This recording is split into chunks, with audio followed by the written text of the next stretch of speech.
Pois é, gente, como falamos no decorrer da semana, hoje vamos conversar com ela, arquiteta, urbanista, especialista em restauração de monumentos históricos, professora, instrutora de yoga, brevemente, né? Viviane Oliveira, tudo bem com você, querida? Tudo bem, João. Muito Pois, prazer. que maravilha. Você também tem momentos em com Patrícia Bonita, a gente vai só um apoio cultural para trazer esse programa redondinho, feito com carinho para você.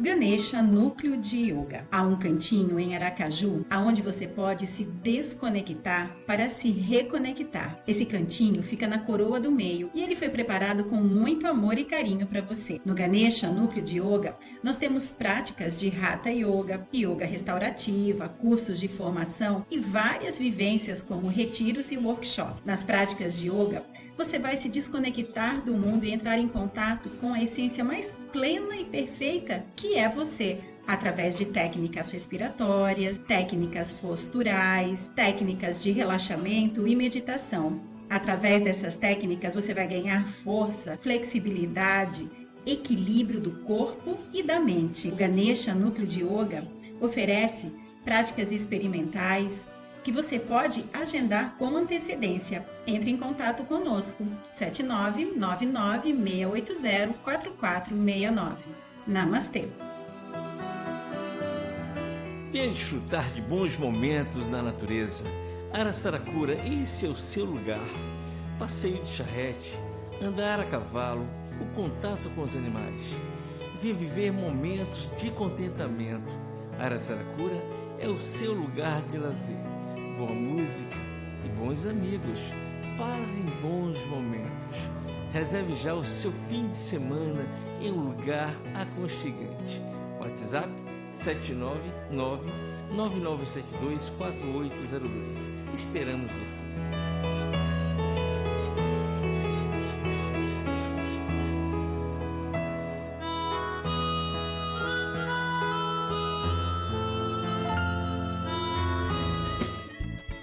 A Propagtour vai levar você para Orlando em Black Friday, com guia de 23/11 a 3/12 de 2023. Saída do Rio de Janeiro, vagas limitadas. Consulte-nos sobre valores e forma de pagamento. O nosso contato 2107-4444. Propagtour, a sua agência de viagem, onde os seus sonhos se realizam.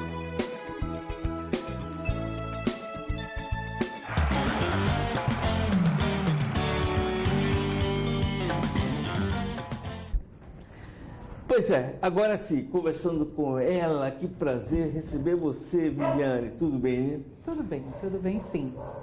Viviane, arquitetura, urbanismo, a restauração de monumentos históricos, né?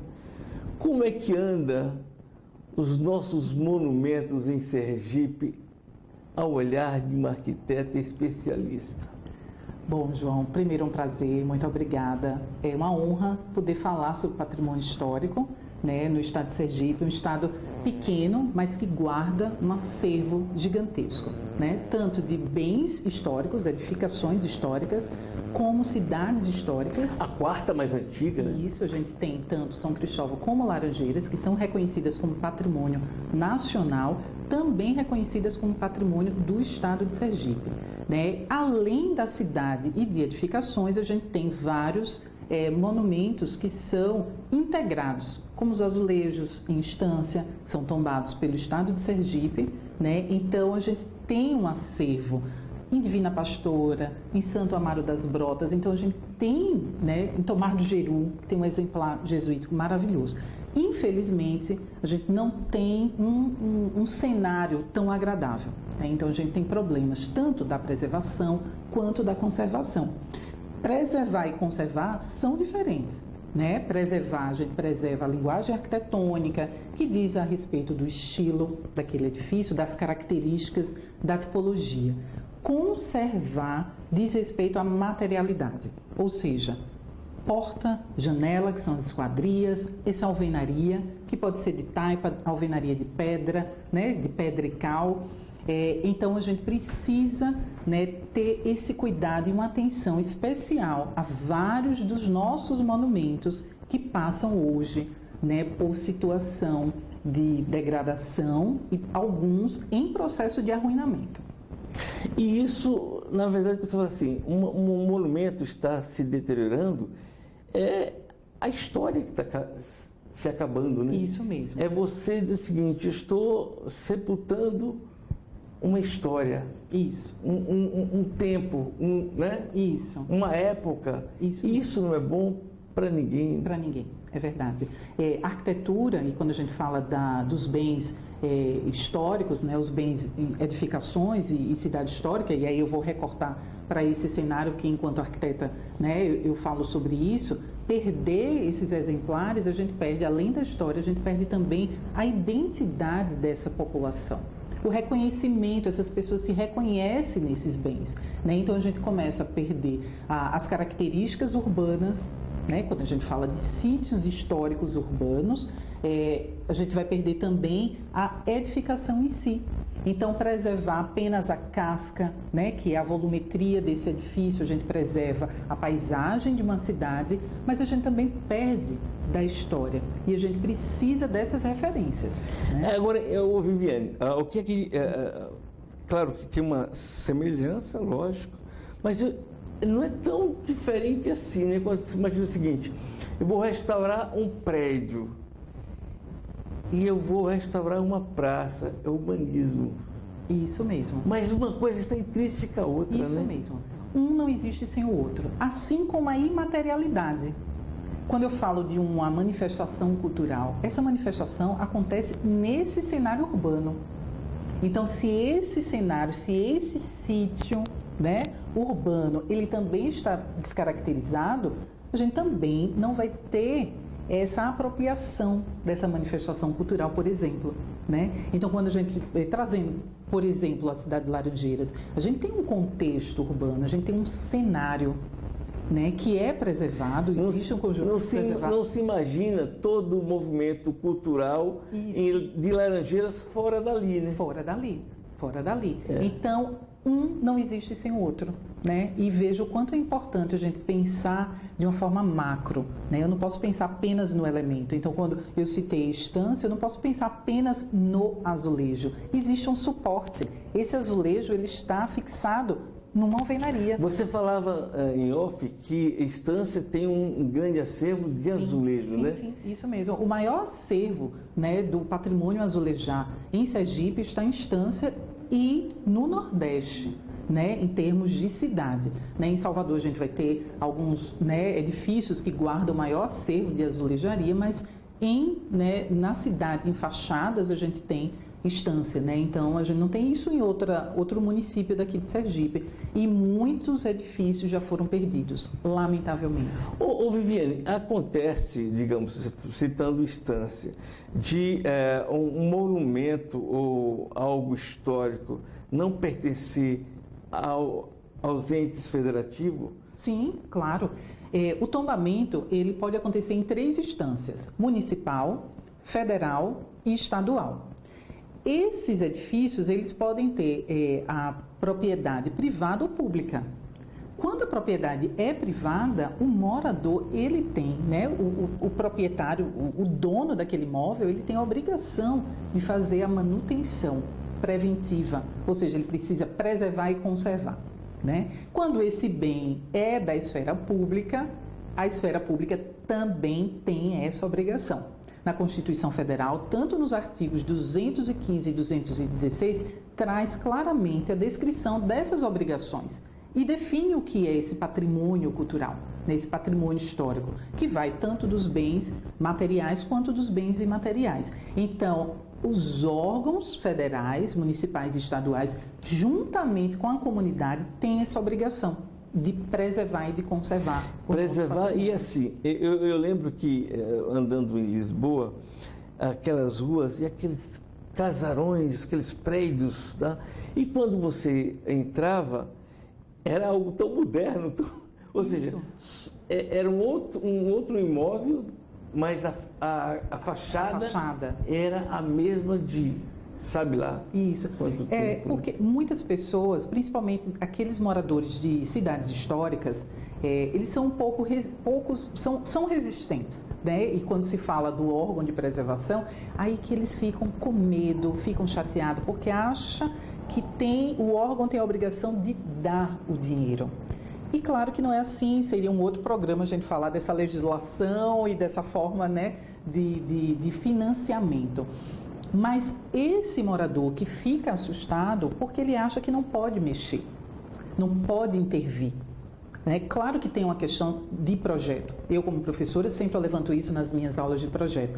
A questão não é você ser especialista para intervir numa edificação histórica. Não, você tem que ser um arquiteto que entenda de projeto, que entenda de uma linguagem técnica, mas que também seja sensível, para que o uso não seja imposto.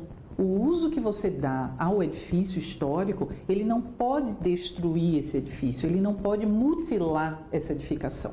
Né? Então, você pode intervir? Pode intervir. Pode mudar o uso? Pode mudar o uso, mas você precisa ter critérios teóricos, técnicos, né, para essa intervenção. As suas características têm que ser mantidas, deve ser mantida. Claro que cada caso é um caso, a depender da intensidade dos danos ou não, da intenção do proprietário, do órgão público, né, vai se fazer, claro, uma análise e ser submetido, claro, esse projeto aos órgãos federais, municipais ou estaduais.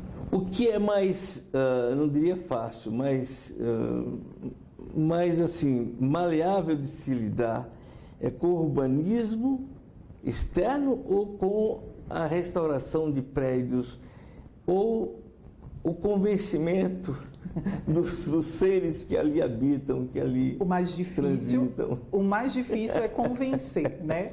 O mais fácil é quando a gente tem pessoas interessadas e conscientes, né? Independente se é uma edificação ou uma cidade, o importante é a consciência, né? E a sensibilidade desses proprietários, né? De quem pertence esse bem. Então, quando eles são sensíveis e a gente consegue, sim, sensibilizar essas pessoas através de projetos de educação patrimonial, que o projeto de educação patrimonial não é apenas marketing, né, distribuir um panfleto, isso não é educação patrimonial, é educação e patrimônio. É utilizar de metodologias acadêmicas e educacionais para ensinar o que é o patrimônio. Né? Então, isso é educação patrimonial. E essa educação tem que ser começada nas escolas, né, feita para a comunidade. Então, se a gente consegue abraçar essas pessoas, mostrando o que é o patrimônio, por que preservar, para quem preservar, então, há uma perspectiva, né, de no futuro a gente ter os bens, né, de uma forma preservada. Já aconteceu, digamos o seguinte, de você se deparar com uma situação, um exemplo, em nome da modernidade, em nome do avanço, eu tenho que destruir toda uma história de uma sociedade. Aqui essa rua era a casa mas vamos destruir porque agora tem que ser moderno, tem que ser novo. Isso, já. E aqui em Sergipe a gente tem várias situações. Infelizmente, não vou citar casos específicos, mas existem algumas edificações que foram mutiladas, né? E eu utilizo o termo mutilação porque a gente perde, né, essa característica. Então a gente tem algumas fases estilísticas, né, que passaram por Sergipe, que vai desde o ecletismo, o art déco, a gente tem o brutalismo, tem algumas edificações que são modernas, alguns exemplares ainda coloniais. A gente tem um acervo das igrejas religiosas dos engenhos. Esse é o meu objeto de estudo da minha dissertação, né, do mestrado que eu faço na Universidade Federal da Bahia, no programa de pós-graduação, que foram perdidos. E foram perdidos em função de um gosto, e aí eu estou usando a palavra gosto, porque alguns empreendedores, né, alguns órgãos, né, até pelo fato de ter feito algumas viagens internacionais, né, de terem trazido algumas ideias e de terem sido adotadas em alguns projetos. Então, a gente perde alguns elementos dessa arquitetura em substituição à pele de vidro, aquele vidro espelhado, né, que traz uma lacuna para esse olhar, para essa paisagem cultural. Então, a gente tem alguns exemplares aqui em Sergipe, em Aracaju, perceber que em Estância. A sociedade de lá, onde a pessoa viajou, é de lá.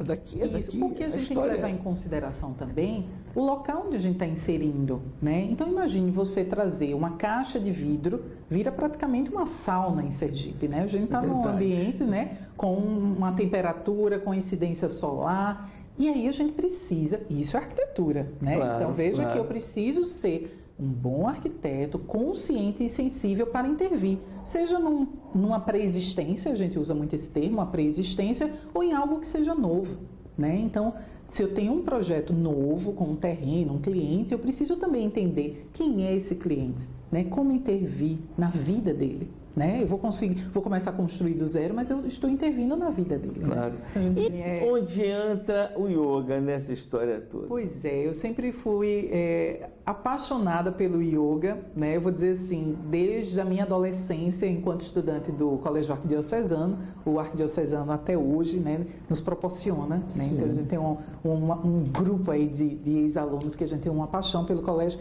que sempre proporcionou atividades, né? Desde gincana, jogos, teatro, música, né? Então eu cantei no coral, fui do teatro da escola, e numa das feiras de ciência a gente resolveu falar sobre a mente, mas pelo caminho da meditação.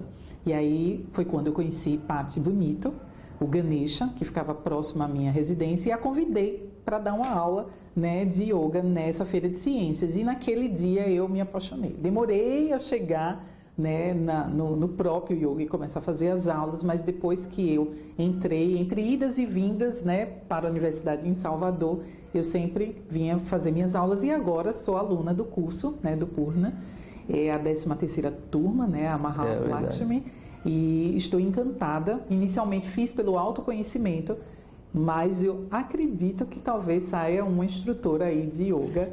Viane, o yoga, ele te ajuda nas decisões como arquiteta? Sim, sim. Tenho conseguido trazer, né, todo o ensinamento do yoga para o dia a dia e para a prática, né, a prática profissional. Primeiro, a questão do equilíbrio, do autoconhecimento para as decisões, né? Tanto as decisões numa obra, numa reunião com o cliente, no ouvir desse patrimônio, né? Sempre eu trago isso em sala de aula, e em sala de aula eu acho que é o momento que eu mais utilizo das técnicas do yoga, né? Que eu passei a entender o meu aluno como ser humano, né? E o yoga, ele traz isso, né? A gente entender, né, o nosso corpo, entender os nossos limites, entender essa conexão que a gente tem com algo que é muito mais além do que a matéria, e fazer com que esses alunos e com que a comunidade de uma cidade histórica possa preservar é se permitir ouvir o que aquela cidade diz, o que aquele edifício também fala, né? É entender todo o seu complexo e comportamento, né? Isso. A gente vai uma apoio cultural, mas eu quero aproveitar então e mandar um abraço a todos que fazem a administração da Secretaria de Educação, porque conversávamos essa semana com o Euler e ele dizia o seguinte: João Moura, precisamos criar, eu como não perco, ele dizendo, o Arte Solidária, então precisamos criar esse hábito dos sergipanos, de orgulho pelo que é nosso. Porque tem uma coisa, né, Viviane? Diz assim, é pública, é do governo? Não. É pública, é nossa. É nossa. O governo, você elegeu para ele administrar por um período o que é seu, o seu patrimônio. Então você também tem que preservar, você tem que manter, né? Você tem que valorizar o que é seu. E assim a gente valoriza a TV Aperipê, a Rádio Aperipê, e queremos então que ela vá para todo o estado de Sergipe, para que a gente possa se conhecer mais, se conhecer melhor um ao outro, né? O do norte com o do sul, o do leste com o oeste, enfim. E ele diz, olha, vamos mandar mensagem, e-mail, WhatsApp para todos, para que chegue ao governador, que é um homem sensível, que vai dizer assim, não, dessa vez a gente vai melhorar a nossa televisão. Mas fica aí um instante só, a gente vai só um apoio cultural, e para continuar com ela, arquiteta, professora, arquiteta em duas vertentes, urbanista e especialista em exatamente restauração de patrimônio. Professora e brevemente instrutora de yoga. Viviane Oliveira. Instante só.